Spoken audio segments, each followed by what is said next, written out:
सभी पत्रकार साथियों को, मीडिया बंधुओं को, electronic media, digital media, print media के सभी साथियों का बहुत बहुत स्वागत। और हमारे साथी रंजीत पंडित जी ने, साथी त्रिलोकी मांझी जी ने, मनीष पासवान जी ने और साथी भाग्य भारती जी ने आपके समक्ष में 5 प्रमुख बिंदु को रखा है।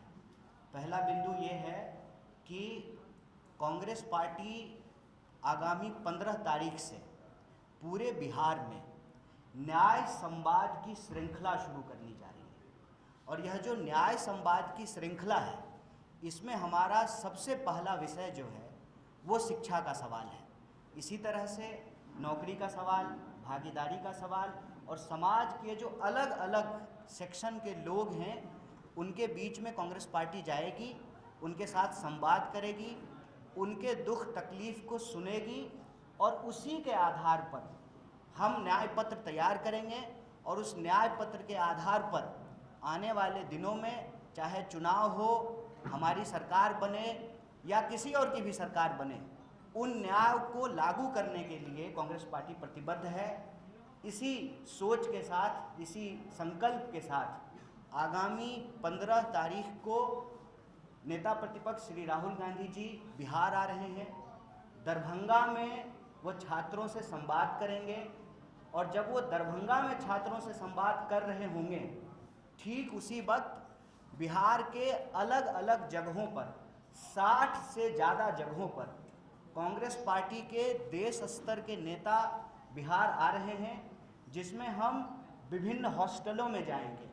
SC ST हॉस्टल में जाएंगे, EBC हॉस्टल में जाएंगे, महिला छात्रावासों में जाएंगे, अल्पसंख्यक छात्रावास में जाएंगे।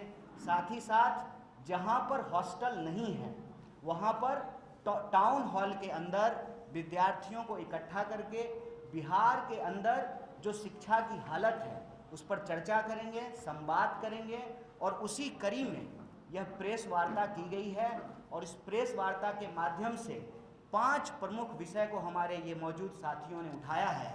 पहला विषय ये है कि लगातार मांग के बाद जो मौजूदा NDA की सरकार है वह इस बात के लिए स्वीकार की कि आगामी समय में जाति जनगणना की जाएगी। सवाल ये है कि जाति जनगणना की मांग हम लोग क्यों कर रहे हैं? सामाजिक न्याय की धरती है बिहार। जाति जनगणना की मांग हम इसलिए कर रहे हैं कि कई दशकों तक सामाजिक न्याय की नीतियों को लागू करने के बावजूद, आरक्षण की नीति को लागू करने के बावजूद आज भी आंकड़े ये कहते हैं कि समाज के अंतिम पायदान का जो व्यक्ति है आज भी उसको न्याय नहीं प्राप्त हो रहा है, जिसके बारे में डिटेल से इन साथियों ने आपके बीच में अपनी बात रखी। तो जो जाति जनगणना है, उस जाति जनगणना का अगला कदम ये है कि यह जो 50% की सीमा है, इस सीमा को समाप्त कर दिया जाए। और ये हम संविधान के तहत कह रहे हैं। संविधान के अनुच्छेद 15(5) में यह प्रावधान किया गया है कि निजी क्षेत्रों में भी भागीदारी और आरक्षण को सुनिश्चित किया जाए। तो पहला मांग ये है कि जाति जनगणना हो और जाति जनगणना वैज्ञानिक तरीके से हो, लीपापोती नहीं हो, और सही आंकड़ों के आधार पर 50% की सीमा को समाप्त किया जाए और निजी क्षेत्रों में भी आरक्षण को, भागीदारी को सुनिश्चित किया जाए। दूसरा सवाल ये है कि बिहार में अगर आप शिक्षा व्यवस्था को देखेंगे, शिक्षा की हालत ये है कि 3 साल की डिग्री 3 साल में नहीं मिलती है। प्रश्न ये है कि जब पूरे देश में 3 साल की डिग्री 3 साल में मिलती है, तो बिहार में 3 साल की डिग्री 5 साल और 7 साल में क्यों मिलता है? वो बिहार जहाँ पर नालंदा विश्वविद्यालय रहा, वो बिहार जहाँ पर विक्रमशिला विश्वविद्यालय रहा, वो बिहार जहाँ पर आज़ादी से पहले पटना विश्वविद्यालय की स्थापना हुई, जिसको ज्ञान और मोक्ष की भूमि कही जाती है, आप बिहार में किसी भी धर्म का इतिहास उठा करके देख लीजिए, उसका इतिहास बिहार से जुड़ा हुआ है। देश का इतिहास बिहार के इतिहास के बिना पूरा नहीं होता है। उसी तरह से बिहार की प्रगति के बिना देश की प्रगति संभव नहीं है। ऐसे में बिहार की प्रगति के लिए, देश की प्रगति के लिए यहाँ की शिक्षा व्यवस्था को बेहतर करना ज़रूरी है। 3 साल की डिग्री 3 साल में मिले, ये एक बात है। इसके तहत जो मुख्य सवाल ये हैं कि जहाँ शिक्षक नहीं है वहाँ शिक्षक हों, इंफ्रास्ट्रक्चर को बेहतर किया जाए। KG से PG तक सरकार का फैसला है।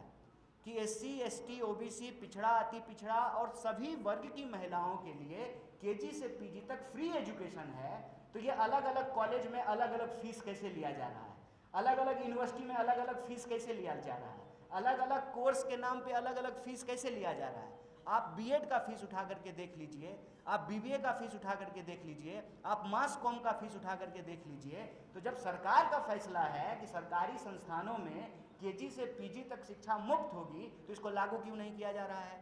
बिहार में प्लेसमेंट सेल को क्यों नहीं लागू किया जा रहा है? बार बार क्यों पेपर लीक हो रहा है? रोजगार का जो सवाल है, 4 लाख 4.5 लाख से ज़्यादा पोस्ट खाली है, उन पोस्ट को क्यों नहीं भरा जा रहा है? और कोई परीक्षा, चाहे BPSC की हो, Tier 3 की परीक्षा हो, किसी भी डिपार्टमेंट की परीक्षा हो, उनको जो है नौकरी नहीं मिल रही है, और रोजगार देने के बजाय बिहार सरकार लोगों को कर्जदार बना रही है। आप ये देखिए कि 2000 करोड़ से ज़्यादा रुपया जो है बिहार के विद्यार्थियों के ऊपर कर्ज है। नौकरी मिलने से पहले, मतलब रोजगार मिलने से पहले एक विद्यार्थी जो है वो कर्जदार बन जा रहा है। तो सरकार से हमारी यही मांग है कि साहब, यह जो डबल इंजन की सरकार है, यह डबल इंजन जो है ना, पूरा गुजरात की तरफ घुमा हुआ है।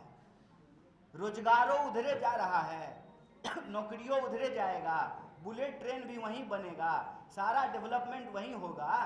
तो ये डबल इंजन जो है वो बिहार की तरफ क्यों नहीं घूम रहा है, जो रोजगार लेकर के आए। सरकार से यही मांग है कि लाठी नहीं नौकरी दो। और एक बहुत महत्वपूर्ण विषय जो यहाँ साथी ने उठाया कि SC, ST सब प्लान का पैसा आप किसी दूसरे चीज पे कैसे खर्च कर सकते हैं? आप जब भी सरकार के किसी नुमाइंदे से पूछेंगे कि यह जो मौजूदा डबल इंजन की सरकार है, इसने क्या किया है, तो मुंह छूटते ही सबसे पहले वो कहेंगे हमने पुल बनाया, हमने सड़कें बनाई हैं। आप पुल बनाए हैं, सड़कें बनाए हैं, हालांकि ये अलग बात है कि यहाँ पे जो है पुल चोरी भी हो जा रहा है। जहाँ नदी नहीं है वहाँ भी खेत में पुल बन जा रहा है। सवाल ये है कि आप SC, ST सब प्लान का पैसा दूसरे मद में, दूसरे हेड में कैसे खर्च कर सकते हैं? ये सीधे तौर पर यह दलित विरोधी कार्रवाई है। तो यह 5 विषय को लेकर के, एक भागीदारी के सवाल को लेकर के, नौकरी के सवाल को लेकर के, शिक्षा के सवाल को लेकर के, कांग्रेस पार्टी बिहार के हर जगह जा कर के हर वर्ग के विद्यार्थियों से बात करेगी, चाहे बिहार के गरीब हों, दलित हों, पिछड़े हों, आदिवासी हों, अति पिछड़े हों, महिला हों, किसान हों, मजदूर हों, हर वर्ग के विद्यार्थियों से, नौजवानों से हम बात करेंगे। और हमारा संकल्प ये है कि बिहार की शक्ति से ही देश की प्रगति होगी। और इसीलिए यह न्याय संवाद की श्रृंखला आगामी 15 तारीख से शुरू हो रही है, जो लगातार चलेगी। और 15 तारीख को नेता प्रतिपक्ष दरभंगा में छात्रों से संवाद करेंगे, और उसी वक्त बिहार के अलग अलग जगहों में, 60 से ज़्यादा जगहों में कांग्रेस पार्टी का कोई ना कोई नेता या कार्यकर्ता छात्रों की आवाज़ को सुनेगा, और उनके संघर्ष में हम कंधे से कंधे मिला करके चलेंगे। इसी महत्वपूर्ण सूचना के लिए यह महत्वपूर्ण प्रेस वार्ता बुलाई गई। आप तमाम मीडिया के साथी यहाँ उपस्थित हुए, इसके लिए हम पार्टी की तरफ से आपका बहुत बहुत धन्यवाद करते हैं। भारतीय राष्ट्रीय कांग्रेस यह उम्मीद करता है कि बिहार को बदलने की जो हमारी कोशिश है, इस कोशिश में मीडिया बंधु भी हमारा साथ देंगे। आपके अगर कुछ प्रश्न हैं इस विषय से जुड़े हुए तो आप पूछेंगे, हम यथासंभव उसका आंसर देने की कोशिश करेंगे। बहुत बहुत धन्यवाद।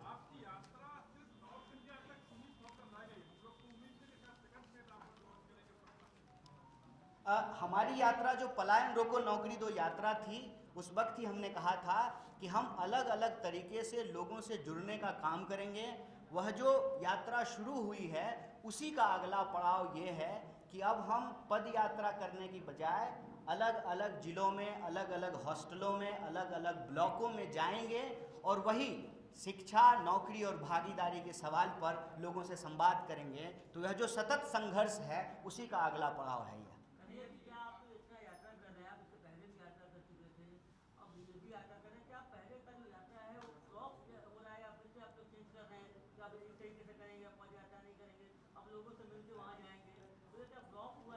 फ्लॉप कोई सिनेमा थोड़ी है, संघर्ष है। फ्लॉप और एक दिन का जवाब देते, फ्लॉप और हिट का कोई बात नहीं है, संघर्ष है, संघर्ष सतत होना चाहिए। पलायन रोको नौकरी दो यात्रा जो है वो कल्मिनेट हुई बिहार में, 16 जिलों में हम लोग गए थे। बाकी जो क्षेत्र छूटे हैं, यह जो न्याय संवाद है, इसके माध्यम से हम लोग जाएंगे और हर वर्ग, हर जाति, हर वर्ग, किसी को नहीं छोड़ेंगे, सबके साथ जो है हम लोग संवाद करेंगे। और वह जो संघर्ष में जो सवाल हम लोगों ने कलेक्ट किया लोगों से, उसी के आधार पे अभी देखिए अलग अलग वर्ग का प्रतिनिधित्व करने वाले लोगों ने उस बात को यहाँ रखा है और लगातार लोगों से संवाद करके यह जो संघर्ष की प्रक्रिया है उसको आगे बढ़ाएंगे। और हमारा संकल्प ये है कि न्याय सुनिश्चित होने तक यह यात्रा जारी रहेगी।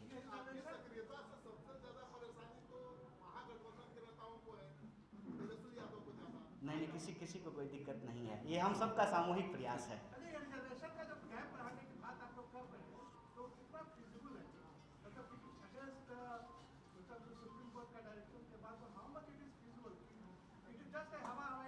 नहीं, सुप्रीम, देखिए मैं अब आपको सरकार की भाषा कहता हूँ।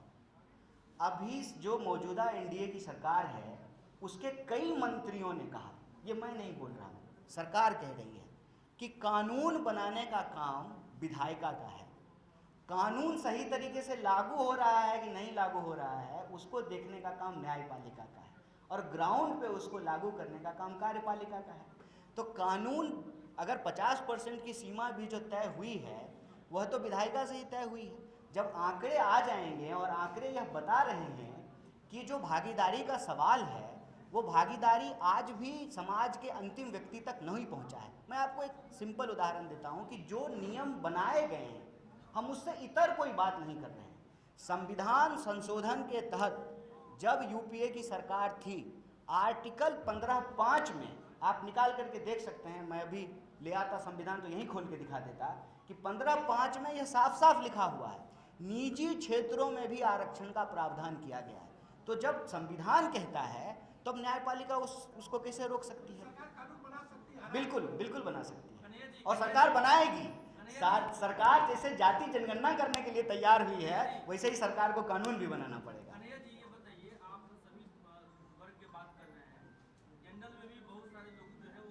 है ना, 10% आरक्षण उनके लिए भी है। आप एक बार डेटा तो आ जाए, डेटा आ जाएगा तो बिल्कुल जनसंख्या के अनुपात में जो है उनका भी प्रतिनिधित्व हो, उसमें कोई अंतर्विरोध थोड़ी है। देखिए, किसी के लिए न्याय मांगना किसी के लिए अन्याय नहीं है। समाज में अगर बराबरी होगी ना, उसका लाभ जो है हर किसी को मिलेगा। समाज में अगर बराबरी होगी लिंग के आधार पर, तो जो है उसमें हमारी माता जी को भी जो है न्याय मिलेगा और बाकी जो है लोगों को भी न्याय मिलेगा। एक के लिए न्याय दूसरे के लिए अन्याय नहीं है। और हमारी कोशिश प्रतिनिधित्व और भागीदारी का है। हम एक समुदाय के लिए मांग रहे हैं तो दूसरे समुदाय का विरोध नहीं कर रहे हैं। हम चाहते हैं कि वैज्ञानिक तरीके से डेटा आए और सबको जो है बराबर का प्रतिनिधित्व मिले। देखिए, जो भी प्रयास हो रहे हैं सबके लिए, सबको जो है हर कदम जो है वो मंजिल की ओर इम्पोर्टेंट है, चाहे वो कदम छोटा हो या बड़ा हो। वैज्ञानिक तरीके से करने का मतलब ये है कि जो तेलंगाना मॉडल है, उसमें खास बात ये है कि उसका जब क्वेश्चनायर आप देखेंगे तो उसमें हर तरह का सवाल पूछा गया है कि आपके पास पक्का मकान है कि नहीं है, 2 व्हीलर है कि 4 व्हीलर है, टोटल आमदनी कितनी है। तो वो एक तरीके से डिटेल सोशल और इकोनॉमिक सर्वे है। तभी पता चल पाएगा कि किस समाज के भीतर, कई बार क्या होता है ना कि एक परसेप्शन होता है कि ये समाज में जो है सब अच्छे ही लोग हैं, सब जो है अमीर लोग ही हैं, लेकिन गरीब और पिछड़ा जो है वहाँ भी हो सकता है। तो हम उसमें सिंपल एक बात कह रहे हैं कि वैज्ञानिक तरीके से, वस्तुनिष्ठ तरीके से, ऑब्जेक्टिव तरीके से उसका सर्वे हो, ताकि कोई भी व्यक्ति जो है वो वंचित ना रह जाए। अच्छा, वो अभी बात का विषय है। और कोई प्रश्न नहीं है जी?